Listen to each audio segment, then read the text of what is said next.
Good afternoon. On behalf of my brother and my two sisters, I want to welcome you as we are here to celebrate and honor my mother. And it's probably not going to do much. It's not good enough honoring her, but we're going to do the best we can in this situation.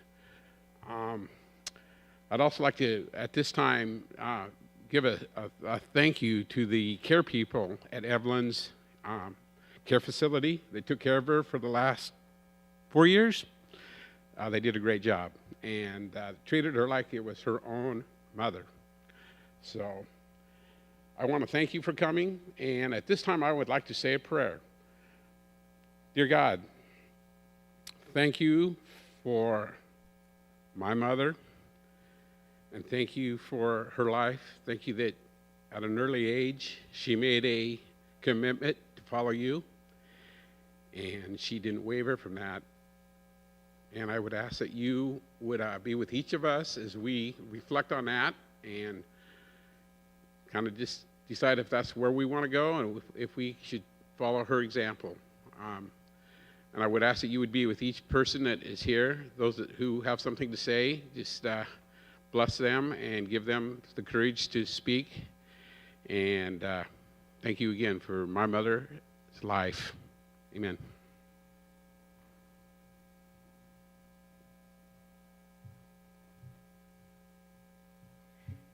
Well, I get the privilege of telling you my mom's life story. It's funny because there's different times of life that I knew certain things would end up for this day. And so it's kind of weird to be at this spot, but yet I am thankful that we're at this spot. I am so thankful that my mom is no longer caught in her body. I am thankful she has crossed to the other side, which I picture as like an amazing family reunion, and I can't wait to cross over too. So anyhow, let me read to you what I have written to give you a glimpse into my mom, Marylou, maybe your sister, maybe your aunt, maybe your grandma, maybe your great-grandma, maybe your cousin. But anyhow, I'll refer to her as Marylou.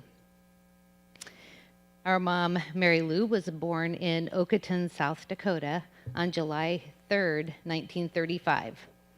She was named Marylou after her dad's youngest sister, Mary Oldenkamp, and her mom's youngest sister, Lucretia Wienia, who we knew as Aunt Dee Dee, your mom, your mom, yeah.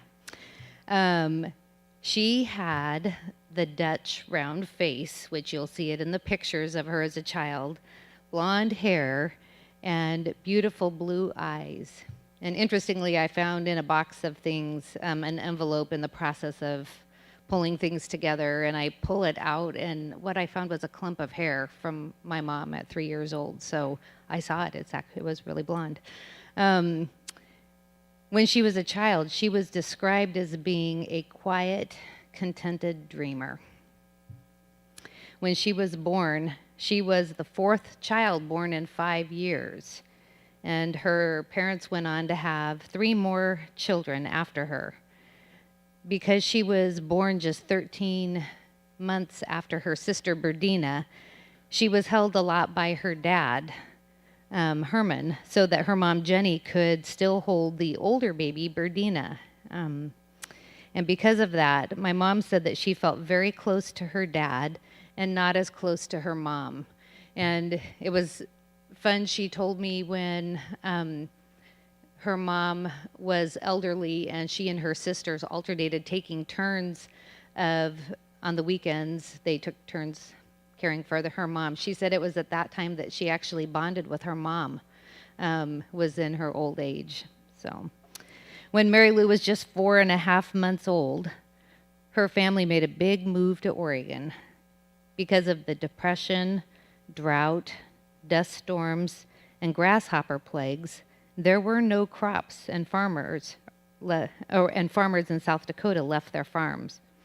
Her parents, Herman and Jenny, had heard from family members that Tillamook was like the homeland, Holland, and they encouraged them to come. So they had an auction and bought a car and headed to Oregon with Grandma and Grandpa Wiena's family, where they could earn 50 cents a milking plus $1 a day, and that was very good wages. My mom had heard from her later when she was older. She heard from her siblings that the family arrived to Oregon to warm rain, and her siblings went barefoot on Christmas Day, which was a real change for them from the South Dakota winters. My mom often told me this one story of herself when she was a child, which to me gave me a little glimpse into her personality. But she was a first grader at, I didn't write down, Riverdale Elementary, out kind of by the Kelchus River. And she was too shy to raise her hand to tell the teacher she had to go potty. So she wet her pants. And she talked about how kind her teacher was to take her and wash out her bloomers. And then she took her to the basement and set her on a bench, and she hung the bloomers to dry by a heater down there, which was all fine and good until the older kids came down to eat their lunch and wanted to know why she was there. But, you know, it was funny because it was just one of those stories that she told often to me that gave me insight into her little first grade personality. Family was very important to the Oldenkamps as my mom grew up. And she spoke with great fondness of extended family gatherings, especially at Grandma and Grandpa Wiena's house. And it was not uncommon for all of them to gather there, apparently on Friday nights. And I also learned that they were one of the first families in Tillamook to have a television. Now, I heard that the Kinnamans were one of the first too, but I don't know. There's a big debate on whether it was the Wienas or the Kinnamans, but regardless, television. Oh, so it wasn't really the Kinnamans. Okay, apparently the Wienas were the first family, I don't know, to have a television, and it was very common that people would gather there to watch Portland wrestling.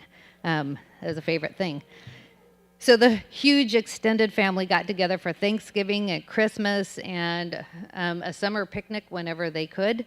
And there was always a debate about who made the best potato salad. See, the debate is still on. Yeah. That's why they're over here and you're over there. The question is, dill pickles or sweet pickles? Did everybody do dill pickles?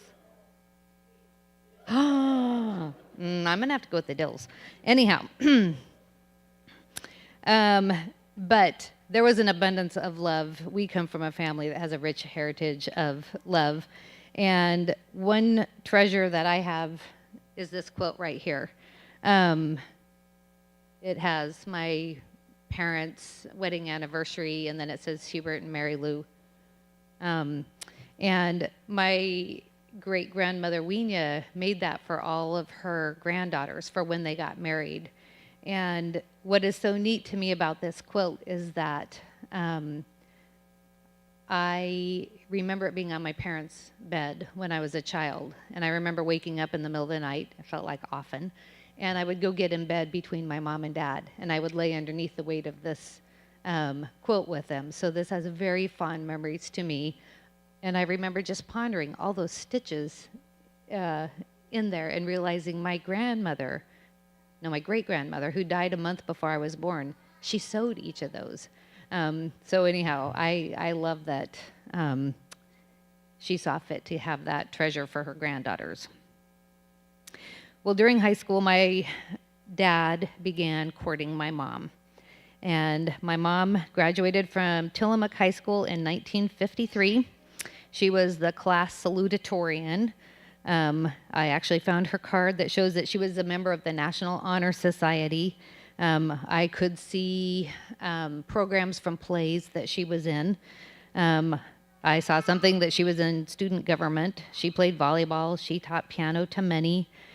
She sewed and she cooked. I think I even heard that she was a youth worker, and that there was people that really had fond memories of her helping in the youth group. But even as a young woman, she was an amazing lady. She went 2.5 years to Northwest Nazarene College in Idaho, And this is where she actually had her first encounter with the law. It had something to do with a mischievous act of painting polka dots on fire hydrants in downtown Nampa. And I don't actually know all the details, but in the video show, there is a little newspaper clipping of it, and it shows them repainting them because the fire department didn't appreciate their fire hydrants not looking the way they should. And then to give you another glimpse into her mischievousness, I want to read to you some words out of her bride book. And this is from after she was engaged to my dad, still at college. So she wrote, at NNC, the inevitable ritual for all engaged girls is an involuntary bath, or you might call it a dunking. One night, while studying for an exam, I heard water running in the customary tub, so I decided to take a shower on my own, which I did while they waited. But I didn't care to shower all night, so I sneaked down one hall while the girls sneaked up the other to my room. Finding me gone, they came in search and found me casually bathing in the tub prepared for me. However, I couldn't get off that easy, and about a week later, I got a real shower. So it just kind of told me about the playfulness of my mom.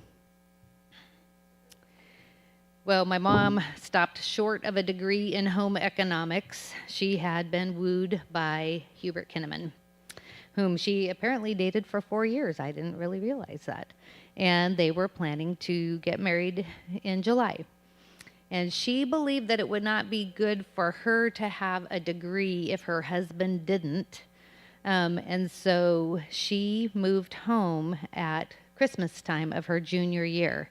And Aunt Joyce informs me, and this does not surprise me, that she and my mom took to the task of baking all the recipes in the Pillsbury Cook-Off cookbook from January to July. So, and just so you know, my mom did have other options than just my dad. There was a nice young man who was interested in her, and he came to one of those family picnics at Kelch's, and he showed up in cowboy boots, which my mom informed me she did not like. My dad wore cowboy boots all the time. And he had a red convertible, which I'm sure my dad would have loved, a red convertible. But anyhow, what I was told is that my mom's aunts really did not approve of that flashy young man. And so they were in favor of the hometown boy, and so anyhow, my dad is Hubert. So she married my dad at the Nazarene Church in Tillamook on July 13th, 1956. It was Friday the 13th. She handmade her dress. She made all the bridesmaids' dresses as well. They went to Victoria on their honeymoon. 10 months later, their first child, Gwen, was born. 16 months later came Greg. Thankfully, they slowed down, waited 5 years. Jeff was born, and then came their joy and delight. A little girl that they called Babe fondly. To give you another glimpse into my mother's personality, I don't remember how many years ago it was, my mom's sister Berdina sent me this, she saved it for me, this letter that my mom wrote her when I was born. And I know that she probably didn't realize that probably in the hubbub of having a baby and all, there was actually one back here addressed to Aunt Joyce and Uncle Dick too, describing for them me, but me is not the point. I want to, just to give you a glimpse into who my mother was. She told her sister Berdina, after I came out of the delivery room, I couldn't get my breath, and I developed a pain in my neck and arm and in my chest. It really bothered me until I had a good cry. I must have roused everyone in the maternity ward, and I'm sure it embarrassed Hugh. But the nurses kept encouraging me and assured me that this wasn't at all unusual. Many mothers react this way. You'd have thought I didn't want my baby or something. I couldn't understand myself, but I guess I had set the date the baby arrived as the deadline for getting everything prepared. Baby clothes, making Gwen's school clothes, curtains, painting furniture, keeping house and wash done up, getting some baking done and in the freezer. I didn't realize that the pressure was bothering me. I accomplished so much in that last month between trips to Tillamook for deer hunting and to see Grandma, who would have died the month before I was born, that it really amazes me. The day before Gail was born, I waxed the 3-bedroom floors, made a kimono, a blanket, a bib, diaper cover set, and booties in addition to the regular housework. But when it was all over, I nearly cracked up. So anyhow, I appreciated that because I realized, like, my mom was, she pushed to get things done. So in 1972, my parents built their house on Jackson School Road, and I remember my mom being out late at night working on that house before there was power to the house. As a kid, I remember her doing a few different jobs. One of them is she taught people piano lessons. As a matter of fact, I remember her teaching Chaz Price piano as he was an adult. She directed Noah's Ark Preschool, which was at the Nazarene Church when it was down on Washington. She was an instructional aide, both in the Hillsboro School District and then most of the time in the Beaverton School District. And most of her time was as a ESL, or English as a Second Language, aide at Beaverton and Sunset. And she loved that. She loved those students. But there was 2 of them that she especially loved, who are right over here. And my mom had such a fondness for them. She became like your American mother, right? And she loved them her entire life. But what I want to tell you that is so amazing is that Deep, or Kim, is a hairdresser. And she would come to my mom's house, like when she was at Evelyn's, and continue to cut her hair or paint her fingernails or trim her nails. And she and I will see each other out on a walking path, and she always said to me, "I love Mrs. Kinnaman. I love Mrs. Kinnaman." So to me, it is a treasure that you are here. Thank you guys for coming. And I actually know that it was my mom's love for Deep and Trang that made it so that when it came time that we had to move her into Evelyn's home, that when we opened the door to introduce my mom to Evelyn for the first time, Evelyn's Filipino, but she has those same beautiful round eyes, and they saw her, my mom saw her and walked in and gave her a hug, and I knew she thinks it's her. So we couldn't have put my mom in a better spot because my mom thought she was with her stepdaughters anyhow. At this church here, my mom directed choirs and cantatas. She played the piano and the organ. She played the piano for me right there when my friend Tracy and I giggled through a song, and she pounded it with a firmness at me that only made me giggle all the harder. But anyhow, she accompanied people on the piano. She coordinated fundraising schemes for Faith Promise, in which she took the entire church, divided it into 4 different groups, and made them have a contest against each other to raise money to support missions.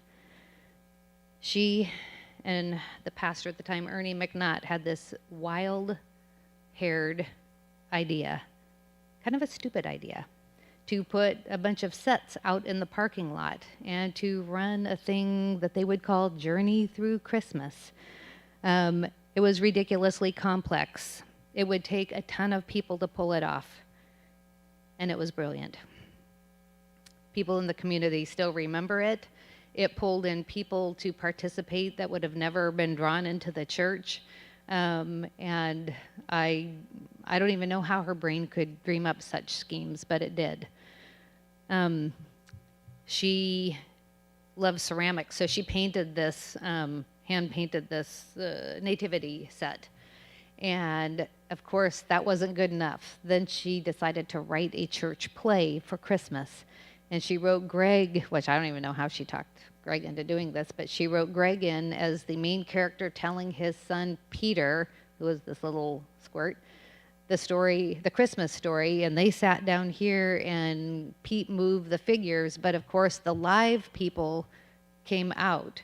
And it was so important to her that those live people look like these people. I remember her repainting one of those things because she couldn't find fabric to make it match right. That was, I mean, that's the kind of detail that this woman liked to pull off. She also taught Sunday school faithfully, and I think one thing that is amazing about her is that she taught Sunday school until the last of her grandchildren went through. It was important to her as the grandma to teach her grandchildren about the Lord. We in our family know her, and the grandkids know her for the sleepovers that she would have, for always serving popcorn and apples together, and for playing kids' games with them. For Christmas celebrations, we always needed to have eggnog and peanut butter bonbons. And she always had to have that candle windmill thing out on the table. And that thing nearly burnt the house down one year, but she loved that. She had us every single year tell the Christmas story using this nativity set where she handed out the pieces to each of her grandkids, read the story, and had them carry their piece up. So this is a very meaningful thing to our family. We love her for years worth of spring flings, where she brought our family together. It was our Christmas gift to our family, is that they would rent a house either at Sun River or the beach, and the whole family would come together for a long weekend. But that created a lot of good memories and warm bonds in our family. She loved camping at Clarkston. She loved playing Scrabble. It was hard to find someone who had beat her. And she loved traveling in the trailer to family reunions. My mom was a wise, godly woman. She loved the Lord. She was diligent to study her Bible.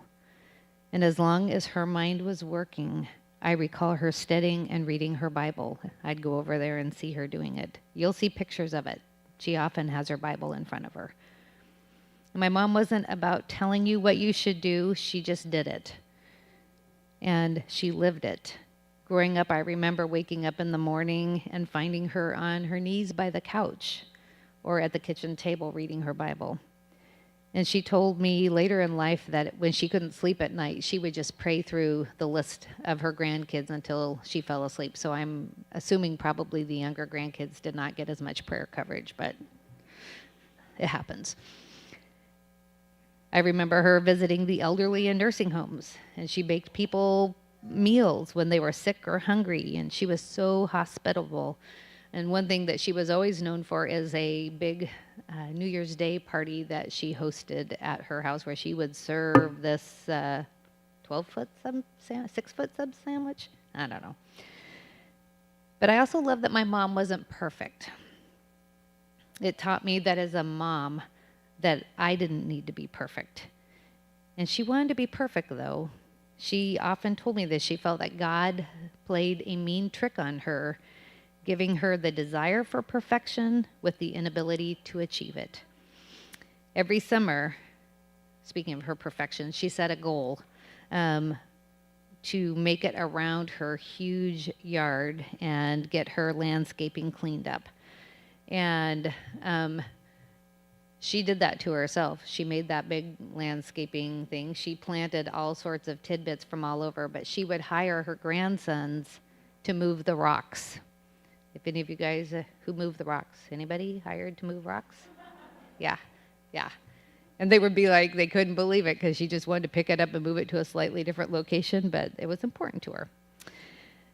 Well, there is so much to tell about my mom, and I'm not even covering it all, but I would say the most amazing thing about her was her love for her family.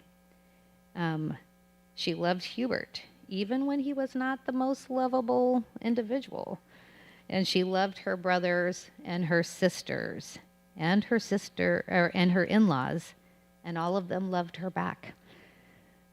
She and her sisters continued having Sisters' Day once a month or so, up until it became impossible. And they were actually in her room with her the day before she died. That's how important it was for them to be there.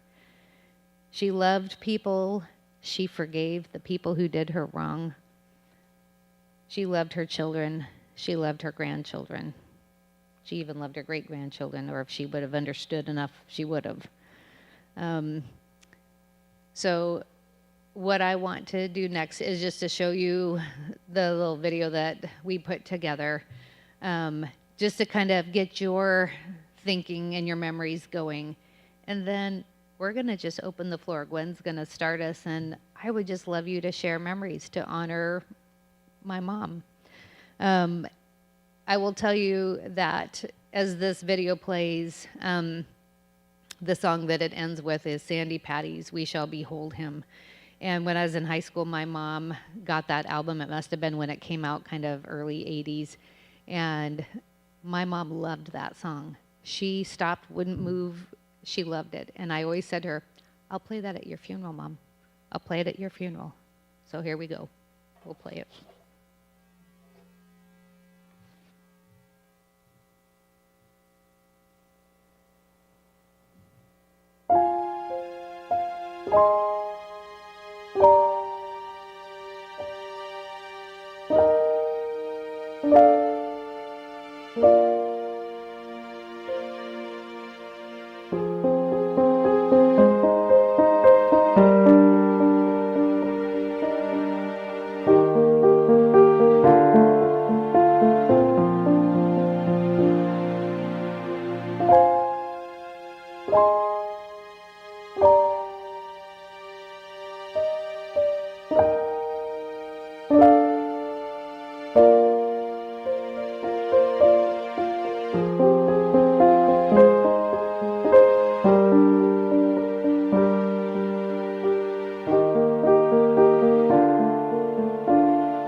Bum bum bum bum bum bum bum bum bum bum bum bum bum. Mr. Sandman, bring me a dream. Bum bum bum bum. Make him the cutest that I've ever seen. Bum bum bum bum. Give him two lips like roses and clover. Bum bum bum. Then tell him that his lonesome nights are over. Sandman, bum bum bum bum. Don't have nobody to call my own. Bum bum bum bum. Please turn on your magic beam, Mr. Sandman, bring me a dream. Bum bum bum bum bum bum bum bum bum bum bum bum bum bum bum bum. Mr. Sandman, bring me a dream. Make him the cutest that I've ever seen. Give him the word that I'm not a rover. Then tell him that his lonesome nights are over. Sandman, I'm so alone. Don't have nobody to call my own. Please turn on your magic beam. Mr. Sandman, bring me a dream. Bum bum bum bum bum bum bum bum bum bum bum.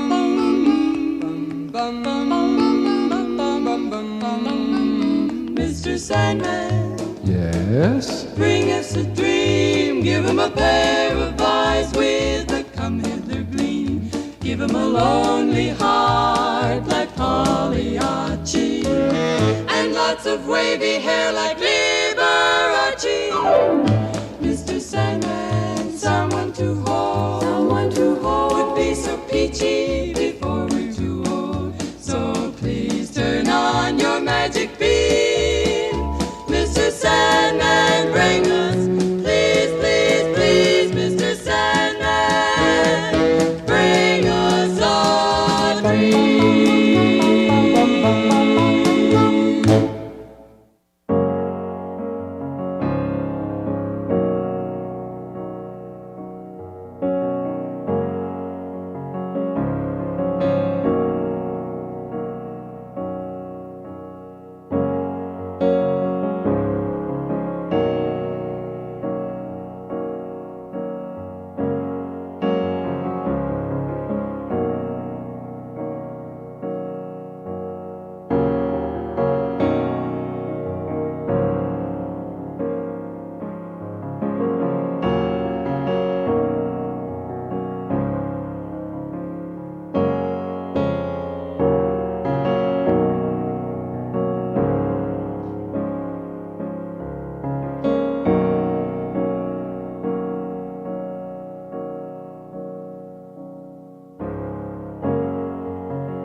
the sky shall unfold,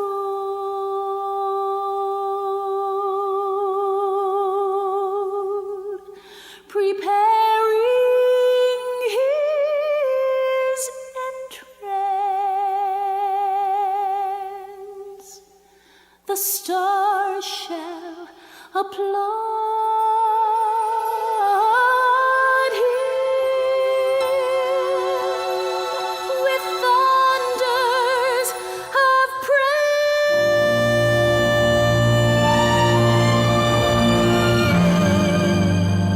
The sweet light in his eyes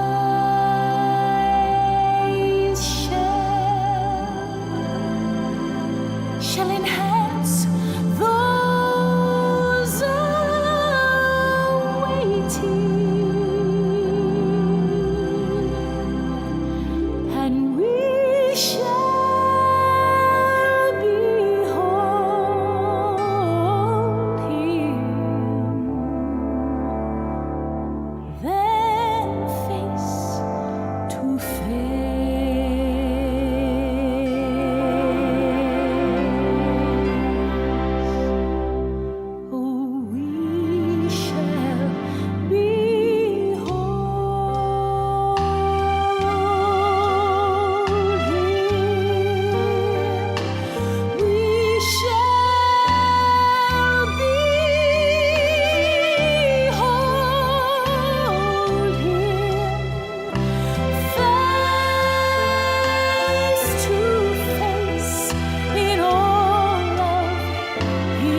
Yeah, that's a hard act to follow, but it was a fun thing to watch because it was so true of Mom. And the things that I thought about her over especially the last week, 30 years with that woman. And she's a hard act to follow. And in sorting through all of the things that I wanted to say, I could go on for hours, and I don't think you want to stay that long. But I wanted to kind of whittle it down to the core theme of Marylou. And so I wrote a few things as I was thinking about her and, excuse me, what she would want to say to the people that are gathered here. So I started by saying, Marylou, what a woman she was. One of the best. And I don't really know anybody that didn't love her, that knew her. She touched each one of us here and the people watching by giving of herself. As Gail had mentioned, she was brought up in a large, warm, fun-loving family that included grandparents, aunts and uncles, cousins, and many family get-togethers and close family ties. There was a strong feeling of belonging and proud Christian and Dutch heritage that formed who she was. And I think that's really so important because I think that really did form who she was. I read a letter that she had written to Aunt Dee Dee, one of her aunts, and it talked about how important Aunt Dee Dee was to her and how much she loved that she was proud of her, and that she talked about one time when she was making something at Aunt Dee Dee's house and she broke this pan and it had all this sticky gooey stuff that went all over the oven, and she said, and you didn't even yell at me, Aunt Dee Dee. And she talked about how their family was like a puzzle and each person had a piece that they brought, and some of the puzzle was vivid and then some of it was shaded, and you know, her mind was always busy. She told us about how forgetful she was and that she would get in trouble because she couldn't find things. And I don't think it was because there was too much going on in there. She couldn't hold it all. It wasn't that she had memory problems. There was just too much in that brain.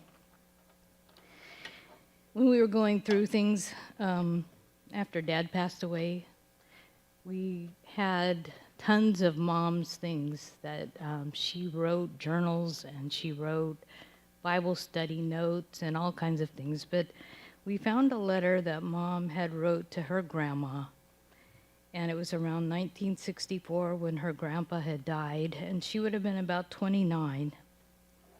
And this is directly from her letter. She wrote, I wondered if I would ever have enough to provide my children with more than the essentials. But now I feel really rich. I can give my children something they won't outgrow, as they would this year's school clothes. And it won't go out of style either. You and Grandpa have helped to provide me with something to give my children. I have learned things that have influenced my life. A way of life I love very much, a way of life built on faith in God and love for each other. I wish I could give you more than or do more for you, but this much I want to do and have tried to do, to give you a feeling of satisfaction as you watch my family grow. We have tried to honor you and our moms and dads as we have built our home, not because we were forced into this way of life, but because we have watched it work in your home and have tried to pattern our home in the same manner.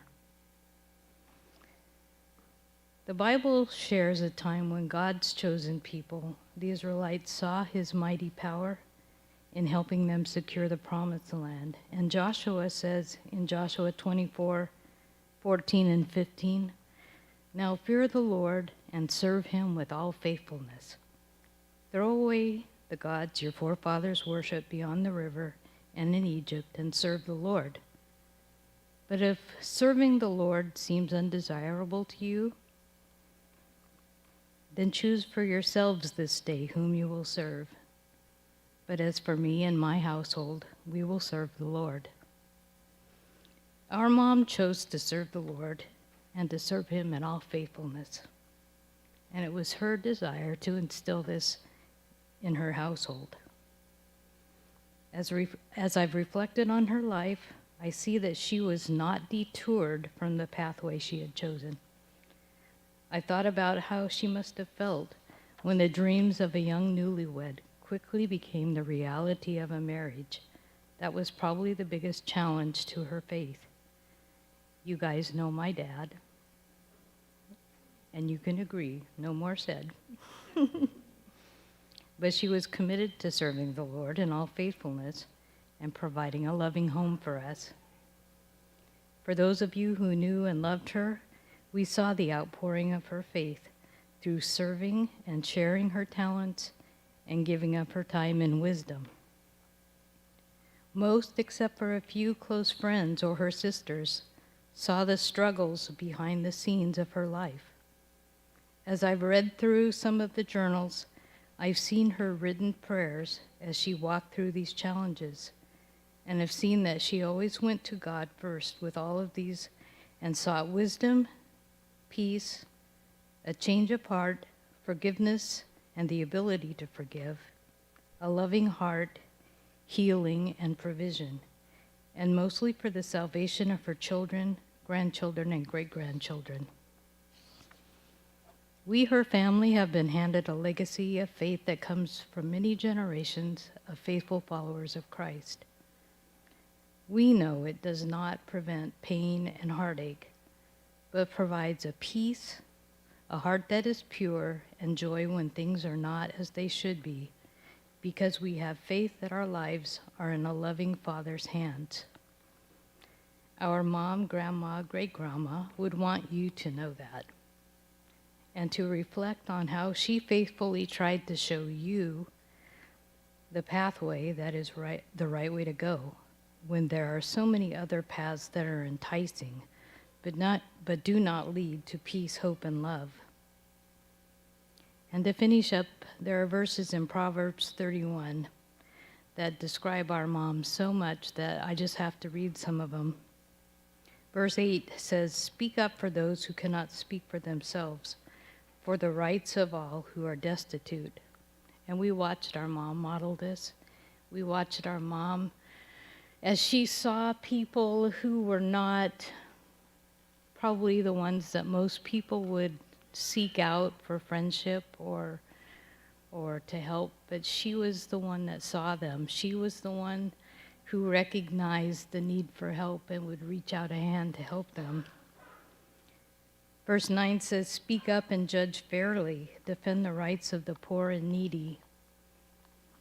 Justice, we know, in our family was something that was important to our mom, to the point where at Christmas she would agonize that maybe not everybody got the same amount of stuff, and it was very important to her. But not just in that, but that justice for people that may not have what she had or the abilities that she had. She always looked out for them. And the verse 10 starts to speak of this woman, and if you've ever read this section of Proverbs, and as a woman, it's very intimidating because it sounds like someone who is perfect, and there's no way we can reach that perfection. But as I was reading it, I thought, oh man, that's my mother. It says in verse 10, "A wife of noble character, who can find? She is worth far more than rubies. Her husband has full confidence in her and lacks nothing of value. She is clothed with strength and dignity, and she can laugh at the days to come. She speaks with wisdom, and faithful instruction is on her tongue. She watches over the affairs of her household and does not eat the bread of idleness. Her children arise and call her blessed, her husband also, and he praises her. And I have to give a caveat here because most of our time growing up, we didn't really hear that from our father. He wasn't one that really gave a lot of compliments. But in the 4 years that Mom was, or 3 years, when Mom was in Evelyn's home, and we would go and spend time with Dad, he would sing her praises like nothing else. And I learned so much about who she was and how much he thought of her, that it's funny that scripture comes to pass. He was singing her praises. Many women do noble things, but you surpass them all. Charm is deceptive and beauty is fleeting, but a woman who fears the Lord is to be praised. And I was thinking, I believe if Mom had a message to send us from heaven, it would be, it's so worth it. Keep following the path. You won't believe how much you are loved. And don't be so hard on yourself, because we know that in her quest for perfection, the drive that she had for perfection, she was hard on herself. She didn't see the things that we saw in her. She didn't see the goodness and the kindness, the gentleness, the wisdom. She in her prayers would journal a lot of times things that she wishes she could change about herself. And I think from the vantage point that she is today, she would say, don't worry about those things. You're loved. You're loved for who you are. So don't be so hard on yourself. Enjoy life. So we're going to open it up for people that want to share, and I hope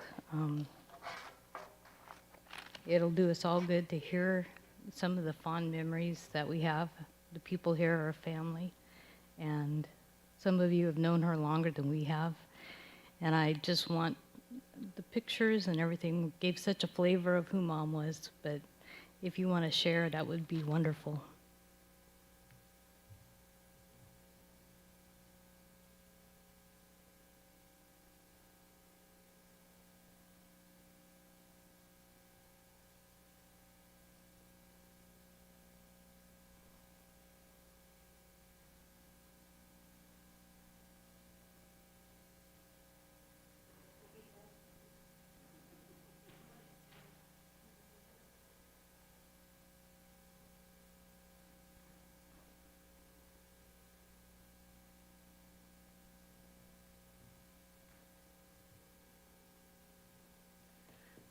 So for those of you who don't know me, I'm Aunt Linda, and I'm the youngest sister. And I never knew Marylou in the way that my other sisters did because I was a lot younger. And Joyce was just saying the other day that, well, that made sense because Gary and I, who were just a year apart, were just little brats. And I thought, what? I can't imagine that we were brats. But I remember specifically, and Joyce and I were talking about, well, who should do this story? And I said, well, she should really do the story because, it was funny for her and the other girls. But I was kind of the victim, and it wasn't funny for me. But I think it was on Father's Day, the 5 of us, Oldenkamp girls, were set to sing a song in front of the old Church of the Nazarene in Tillamook. And I was probably about 5 or so, maybe 6, I'm not sure.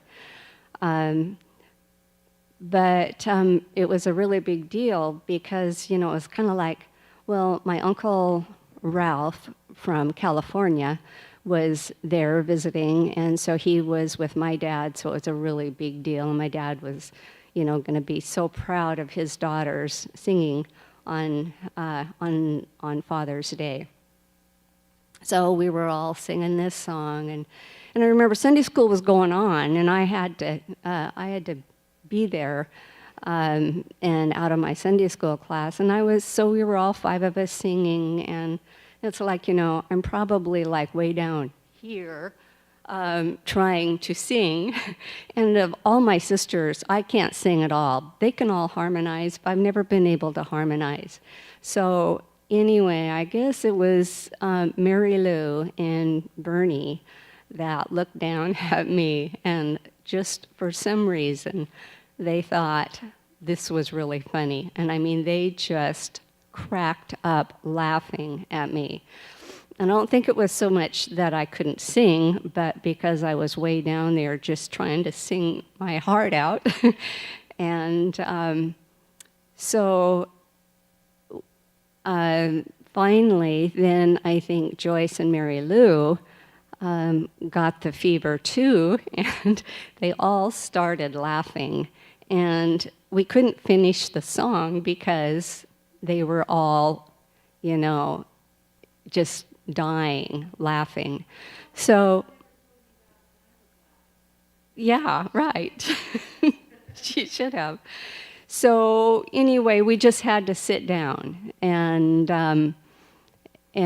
I think Alma Anderson came up and made some sort of excuse about how we were all so touched and crying, and of course they were all laughing. And I remember then going down to Sunday school class and saying, they said something to me about, oh, how did it go? And I just like rolled my eyes. I mean, I'm just like 5, and I just rolled my eyes and just like, oh, forget it. So, Joyce maybe will share her version of that a little bit. I don't know. But we talked a lot today about how Marylou was a perfectionist. And I think we all have a little bit of, us Oldenkamps have a little bit of that in us. Marylou probably was afflicted with it the most. But in a way, it is kind of it's kind of a form of torture to know how everything should be done, and then to try to get it all in place, and to have it all worked out. But she was incredibly amazing that way, talented and organized, and could put all of this together. But oh, what a tortured soul she was. And I know that because I have some of it in me too, not nearly to that extent. But, and when I think about her, I mean, you kids know her as your mom, and you saw all of the things she did out here in the church and with her home and with you as a family. She was doing all of that before she ever got to Hillsboro. She was planning parties, and she was ahead, working with the youth group. And I mean, there were really amazing things. They weren't just like, just sort of parties. They were big parties. So she, was doing all of those things all of her life. And and in watching this, it almost made me tired because she did so much. And, we would be exhausted with what all she did.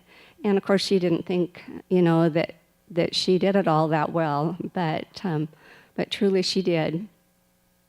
And I also know that what mattered most to her was her God and her family. And I think that the Kinnaman kids and all of you are the product of her commitment to her family. And you are close, and you're always close. And you better stay that way too. Because you have this little old aunt over here that still has a few years left in her, and she's going to be watching. But I just, in closing, just want to say that Marylou was a really good big sister to me. And one of my very first memories of her And to me, says what a good sister she was. She and I had to share a bedroom in the old farmhouse, and there were 5 bedrooms, and there were 3 upstairs. And Marylou had the middle bedroom, and I was like, she had to have me sleep with her, and I was probably about 4 or 5, and I remember one night begging her to let me sleep on top of her, and since she was on her back, and yeah, she did. So I'm sure we didn't sleep the whole night that way, but yeah, she was willing to let me do that. So I just want to say that she was an incredible person, and I loved her, and I'll miss her a lot.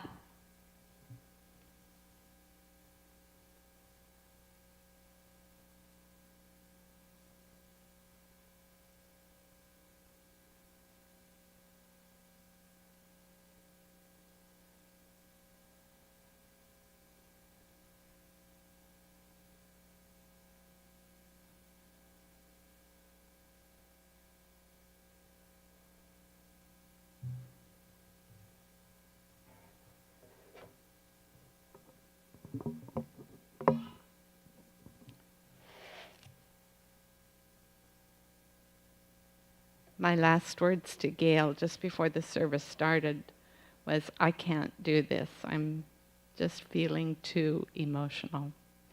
You know, it's a strange feeling to look around and feel like you're probably the oldest person in the room outside of my husband. So I'm Joyce, and I think I do have a little bit of a unique perspective because I think I knew Marylou longer, maybe than anybody else in here at this time. 81 years old. I knew her 81 years. So I'm Joyce. I just wanted the grandchildren to kind of get an idea of where Marylou fit in this lineup of 7 Oldenkamp kids. 3 on this side, 3 on this side. That made her what? The middle child. Right in the middle. She and Bernie were incredibly close. You could not break into that twosome. I was 4 years younger than Marylou, but I felt like after Bernie went to college a year ahead of Marylou, that I finally had that special place in Marylou's heart. What was she like growing up? She was thorough. That's the best word I can use, I think, thorough, to the point of almost a disease. She was methodical, she was detailed, she was sensitive, she was creative, she was slow. She was never done. I'm going to delete a few of my stories here, but one of them from Alice and Bernie that I remember they're talking about at our Sisters' Days is how Marylou, as the 3 of them who were very close together in age, would play with dolls as they were little, that Marylou always had to have every one of her dolls in the playtime, whereas Alice and Bernie would choose just one. So there was only one doll to dress, but Marylou was sensitive to the feelings of her dolls, and she had to have them all involved, meaning she had to dress them all, and she was slow, and usually the playtime was over before Marylou got her dolls all dressed for whatever it was they were going to do. Organized, I think I said, she created an incredible clothing chart that I was so envious of it. She made a chart that listed every skirt that she owned, plus I think she counted Alice's and Bernie's too because they could all wear the same clothes, every blouse and every sweater. And then she made matchups of what could be worn with what. And she had a chart that would last for something like 3 months, and she would never wear exactly the same thing, making, she said, everybody think that she had lots of clothes. I wanted to tell you about her being slow. Life could be hectic at the Oldenkamp house on school mornings. And I can remember so well when Gary and Linda may have been in first, second grade. I'm not sure they were even in school yet, but how we would always set a watch person out the upstairs window to watch for when the bus rounded a corner and started to come down our road. It was sort of like you Vanderstoops, when it came around your corner and picked you up, then we knew that we had about 2-3 minutes. And so somebody would yell out. And Marylou was never the sentinel because she was never anywhere near ready. Okay, somebody else would be watching. Here comes the bus, and everything would just get crazy.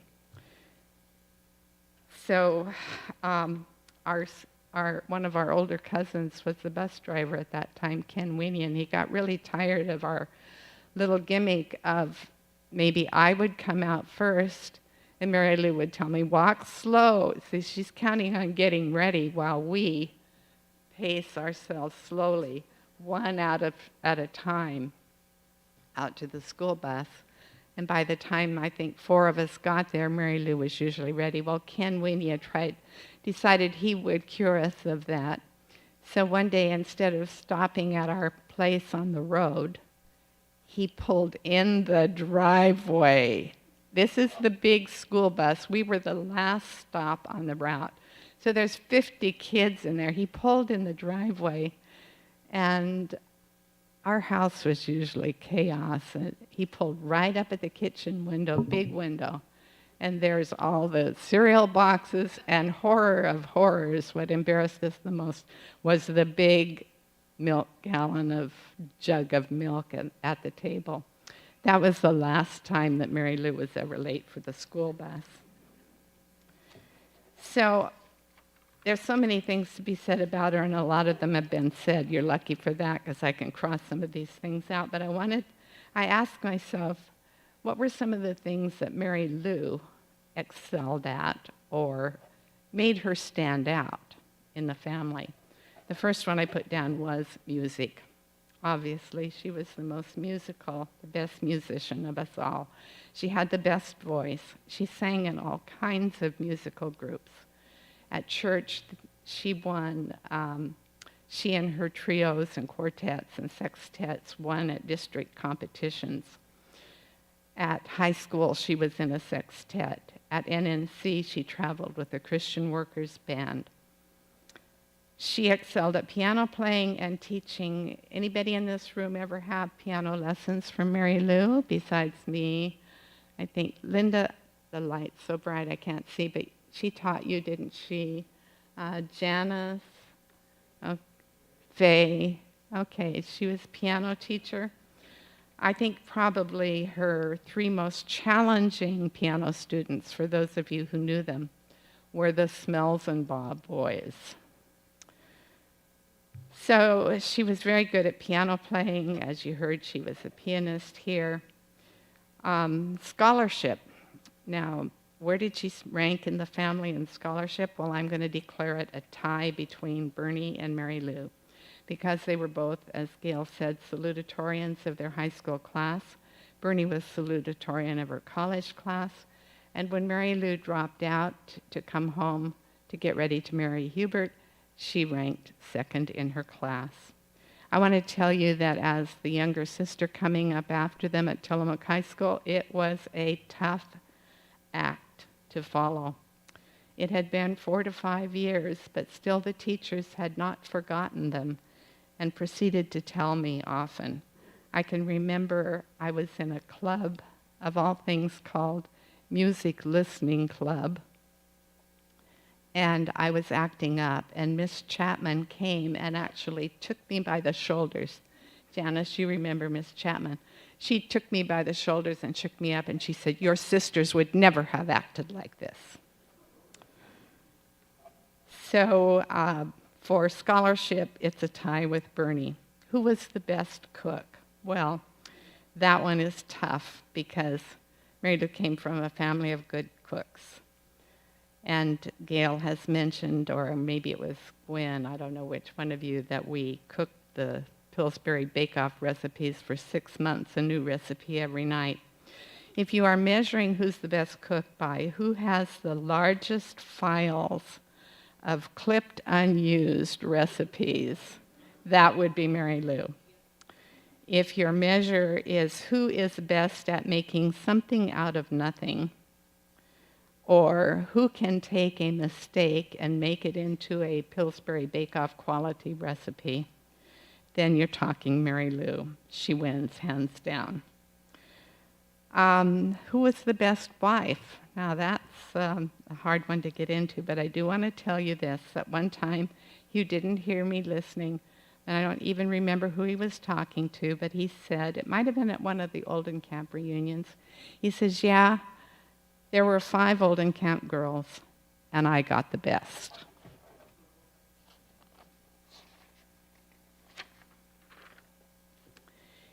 So I'll conclude by just telling you that what you've already heard. She was such a planner, such an organizer, so thorough, so detailed, so complete, but never done. She left no stone unturned in her planning. She was the best person to make mountains out of molehills. Maybe the best example that I can give you is an Oldenkamp reunion in 1998 at Rockaway Beach, 150 Oldenkamps from all over the United States. And who does the family ask to plan the program but Joyce and Marylou? This is the quality of Marylou that I identify the most with. We are never done with a project. It can always be a little bit better. I can remember Marylou 5 minutes after starting time at the main evening program, still writing the script. She and I laughed many times over the statement, there's got to be a harder way to do this. But it's also a difficult, I think Linda said, and Gail too, you alluded to it, it's a difficult position to be in, to never have it be quite up to your standard of perfection.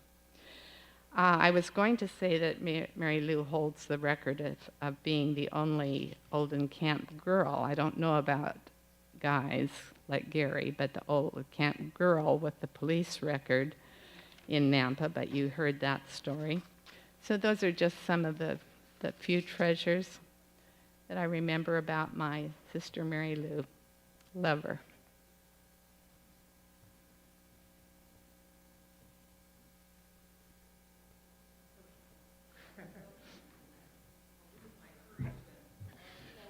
So those of you who aren't related, which aren't very many of you, there were 19 of us cousins that grew up in Tillamook. I was number 19, and I think Marylou was also right in the middle of the cousins. And musically, most of my connection with Marylou was musically, because I was trying to be a trumpet player, and she was a fabulous pianist, and she would always accompany me in church work, or the school district had a solo contest every year, and she would always play for me. And then, I think I was 15, she directed the cantata, and so I sang in the choir.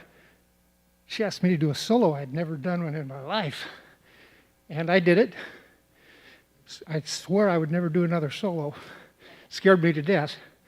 But then, 3 or 4 years ago, my sisters and my wife and I went to visit her. She'd just gone to a care facility. Didn't even know if she would recognize me. She says, "Terry, are you still singing?" Oh man, that was such a great feeling. She was a fabulous pianist. And I think I mentioned to Joyce that it's nice that we can honor her here, but the honor she's going to get when she gets to heaven is going to be so much more. Thank you.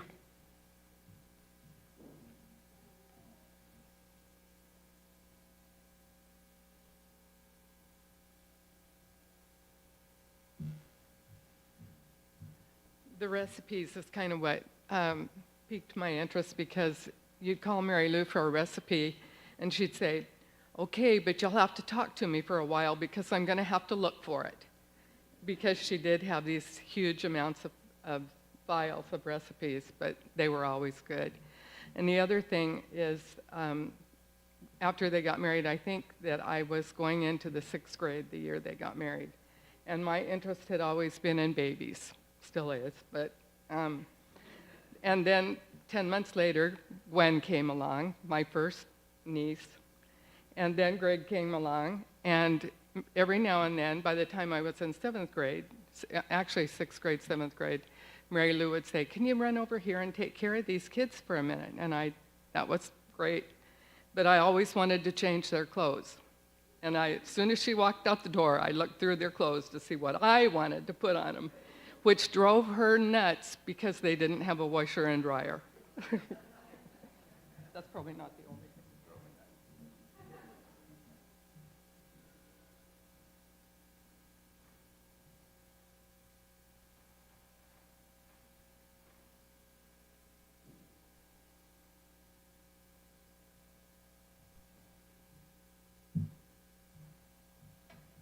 Hey, there's nothing up here for me to read. So, Marylou, I didn't get to know her as long as most of you. Only 30 years, but she always treated me with respect and always had coffee ready. And I got to hold a special place because I was a son-in-law. Not many people can say that, but I don't know, it's hard to follow what you girls said, but she was probably one of the most amazing women I've ever known, and my mother was very amazing, and I never thought I'd meet another one like my mother, but then I met Marylou, and,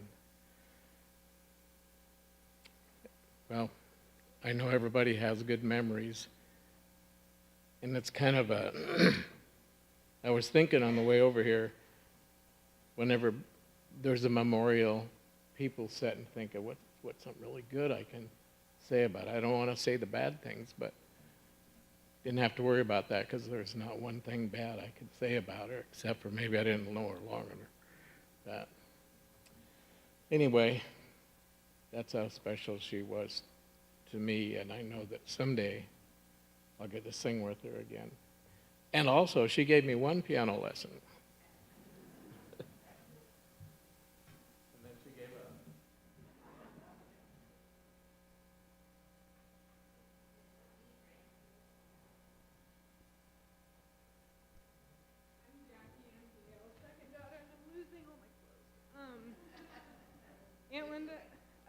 Aunt Linda, I thought it was funny that you talked about Grandma letting you sleep on top of her, because Cassidy pretty much always had to have Grandma sleep with her when we spent the night at her house, and I thought that was funny that she's been doing that her whole life. And that was actually one of the things I wanted to call and talk to Cassidy about, because I think the most time I spent with Grandma probably was with my siblings and Cassidy, so that just brought back a lot of memories for you to say that. But I think one thing that was really special and that Jillian and I have really appreciated now that we're older is Grandma's cooking and her recipes, and we actually learned how to make some of the most treasured family recipes. So if you guys need eggnog, peanut butter balls, turkey, you can come to our house. We got you covered. There's actually eggnog in the fridge right now. So, but I think that was one of the special things that we got to carry on from Grandma, because I think she showed her love to us grandkids especially through her food, so, and all her recipes. So, but just wanted to let you guys know that if you need a little memory of Marylou, you can come find us and we'll cook you something. So, yeah.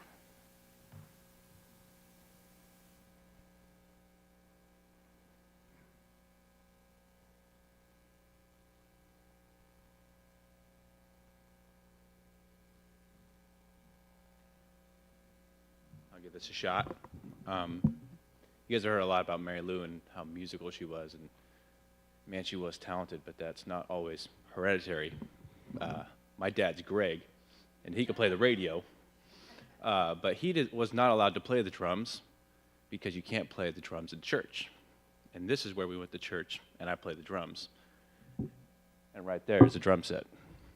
So I think thanks to Grandma, my dad let me play the drums. But I remember she would always sit right about there, and you would know if it was too loud, because she'd be plugging like this. So, boy, was she a saint, but she was also opinionated, and I think a lot of people know that too.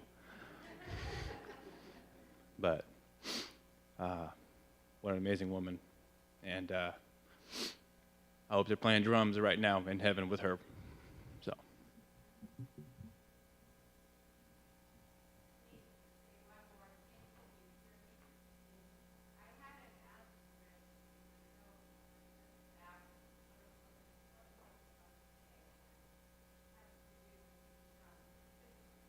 At one of our sisters' days, we sisters were complaining about the contemporary music and how loud the drums were and how it hurts our ears and how we didn't like it.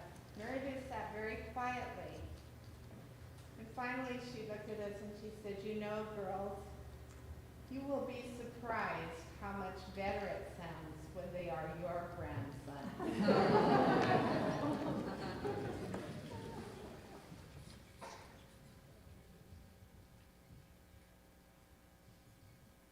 I just want to share just what a loving, patient woman she was.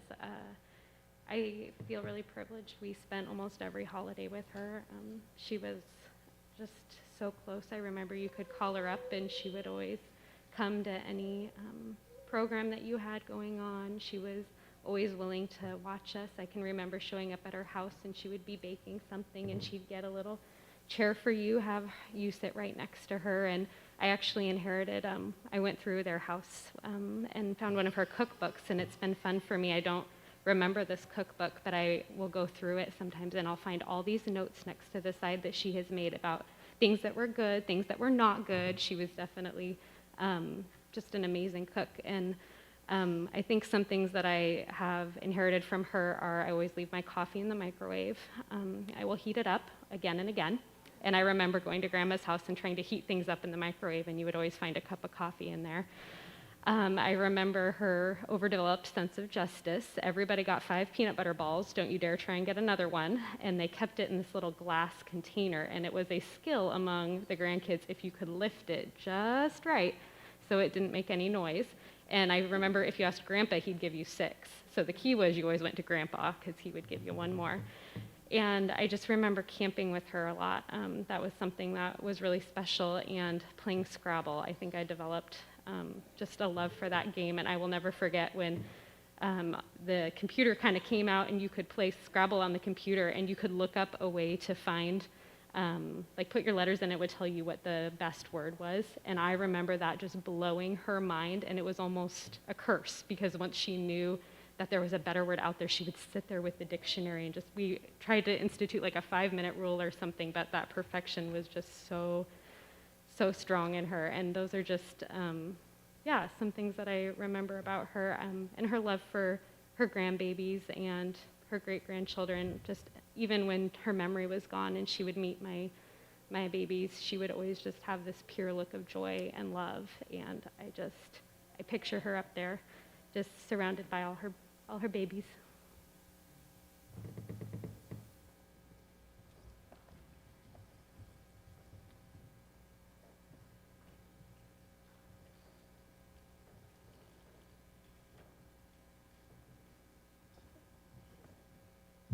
I don't know how you guys do this without crying. So, I'm her niece. I'm Faye's oldest daughter, Suzanne. And some of the memories I have, I put in my phone. When we were little, we would go to Papa and Nana's for Christmas and sleep on the floor. And the aunts and uncles would take turns sitting in Papa's big recliner chair until all of us finally fell asleep on the floor. And she was my favorite one to have her turn to come down and sit in the chair because she was always the nicest. And then I would remember that she and my dad were the latest to wake up the next morning after we all would get up because they like to sleep in. And so I got to watch Aunt Marylou stand by the mirror and tease her hair in the morning, back before I knew teasing was a thing. One of the things that we have now that reminds me of her is we bought their RV from the Prices, and so I feel a little bit guilty because it's probably not in the condition that she would appreciate, but I try really hard. I didn't know that she took home ec in college, and but that makes sense because a lot of the recipes that I go to are her recipes.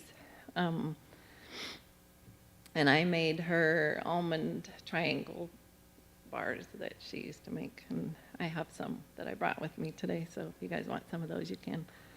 And one of the things that I remember about her thoughtfulness and compassion, I'm sorry, I'm shaking, was when I was in the hospital having my baby that wasn't going to survive, and Gail was my nurse, and she sent a card in for me. Sorry. And I just thought it was really cool when Gail said that she also wrote you a card and a nice letter about how hard a time you were having. And so she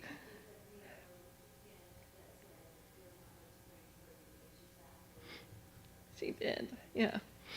Yeah, the whole time she was out in the waiting room. There was never anyone like her, and I will miss her.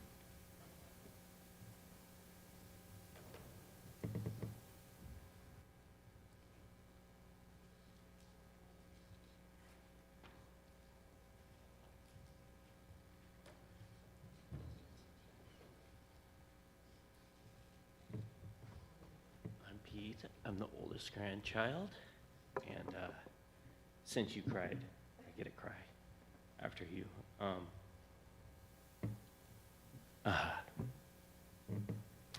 She was a grandma longer than she was anything else, and she was really good at being a grandma. I think it's because she had a long time exclusively with me. Because Justin was away for quite a while, but it really impressed me that it was really important to go be in Ohio. For a long time, she was away in Ohio. And she was never cross. I don't know that I ever saw her. I'm sure she was. I'm sure you guys got to see her be angry. But she was never angry. She was like the grandmothers that you read about in storybooks, or like the grandmas from movies. It's pretty awesome. And books, I never realized until I was older how smart she was, because she always picked out really cool, unique books, and she really appreciated and loved language. She always read one, I can't remember how many monkeys there were, but they were always about these mischievous monkeys.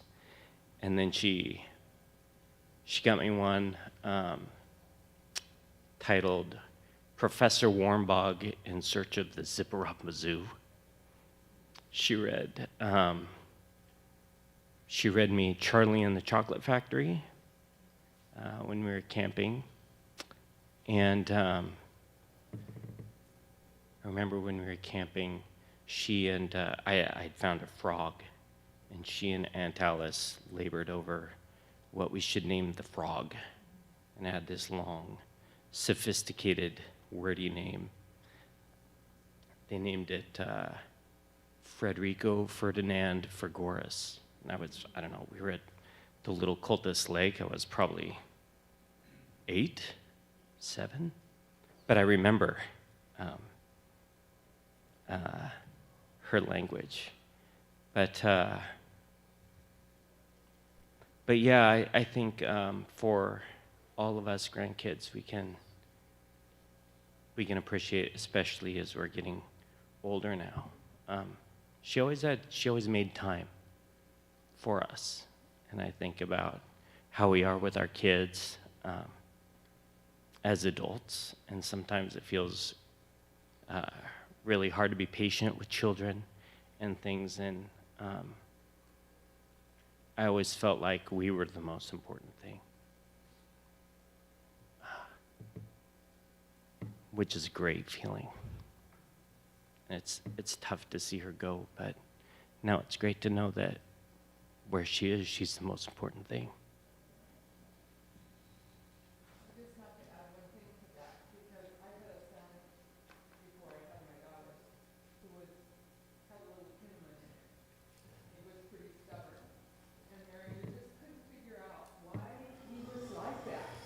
And we had Bible school one year out at a park somewhere, and he was just having a fit.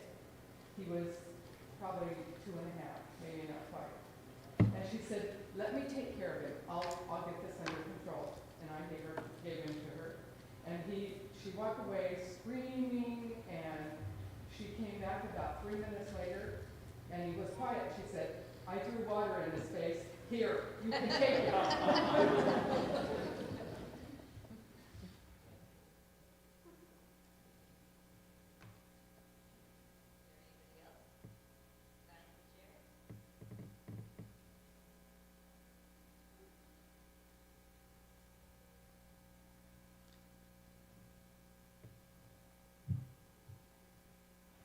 Well, that has been so fun.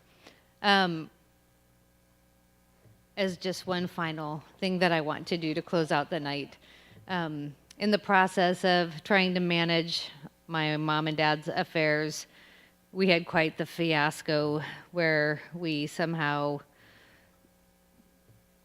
messed up power of attorney stuff. I don't know. It was a nightmare a little bit, and it cost us some legal fees. But anyhow, I ended up with the power of attorney for my mom, which means I can speak on her behalf. So as the final thing that I want to do tonight, I want to speak on my mom's behalf, especially to anyone that's part of the Kinnaman clan.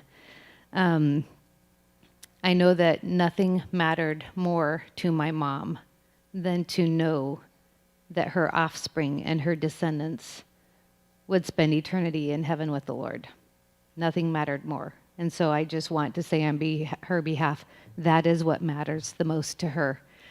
And this summer when I was thinking, I knew this was coming eventually, I was having my quiet time with the Lord and read this passage in the Bible. And the day that I did, I knew that this was for today. It is out of 1 Chronicles 28, 8 through 10. And it is when King David wanted so badly to build the temple for the Lord. And the Lord said that David was a man after his own heart, but yet that was not a privilege that David was going to get, was to build that temple. So David's son Solomon was to be the one to build the temple. And King David in the Bible gives his son Solomon a charge. I'll read it to you.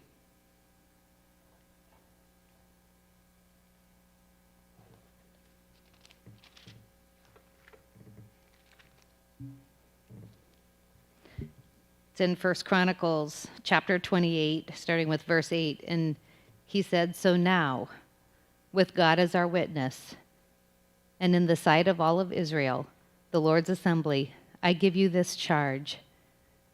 Be careful to obey all the commands of the Lord your God, so that you may continue to possess this good land and leave it to your children as a permanent inheritance. And Solomon, my son, learn to know the God of your ancestors intimately. Worship and serve him with your whole heart and a willing mind.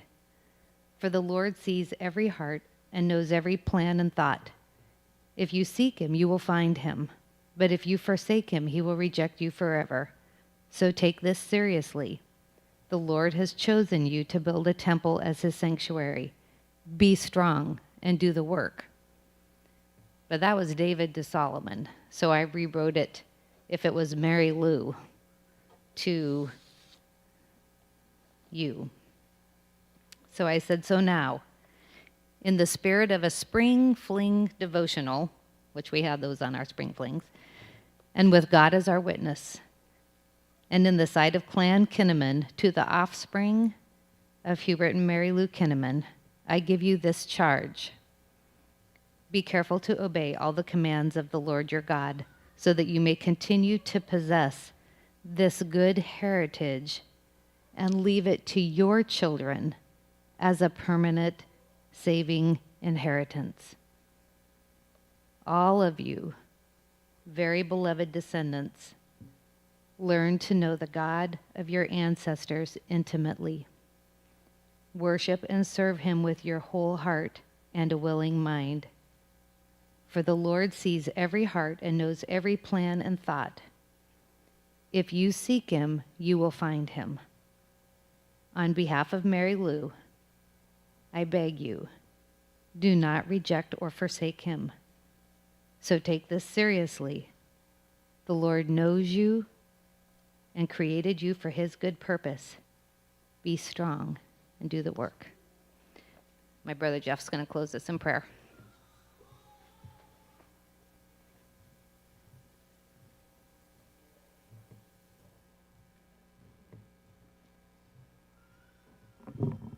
What a rich heritage that we have. It's so fun to be able to sit back and listen to everybody tell their stories, and so many of them we know growing up and hearing them around the Thanksgiving Grange tables and Christmas time, and it's so fun to get to hear what a special place that she held in so many people's lives, and it's just a real treat. I will say that out of the 3 siblings, I am the one that my mom chose not to teach piano. It probably says a lot in many different ways, but and I think that Aunt Joyce's list of attributes or characters that my mom had was spot on. And the one thing I would say about her is the person that you saw in public is the person, or the person you saw in private was the same person. That she had just a real integrity about her and a real quality about her in that sense. And I remember her, when we were young, going by the resting home to pick up some elderly women that whose family didn't live close by, and it was so important to her. And I can remember it being kind of irritating, particularly with Dad, because it's out of the way and it's a chore, but it was so important to her. And it's very emblematic in how she viewed many things across a wide spectrum, how she treated people and looked to them. She had a real sense of humanity about her with respect to that. So I thank you all for coming, and we'll close in just a prayer right now. Lord, I just thank you for my mom. I thank you for her life, and I thank you for the influence that she had on my life and on everybody's life here. I know that we are all just richly blessed by having her be a part of our lives. And I know that during this time, there's a lot of emotion as we go through the process of letting her go and saying goodbye. But I'm happy for her, because she's no longer trapped with her disease, of Alzheimer's, and her mind and her body is free with you. And I know that she's singing and playing her pianos and instruments and having one of those old-time family reunions where she's at. And I just thank you for her impact on our lives, Lord. In Jesus' name I pray, amen.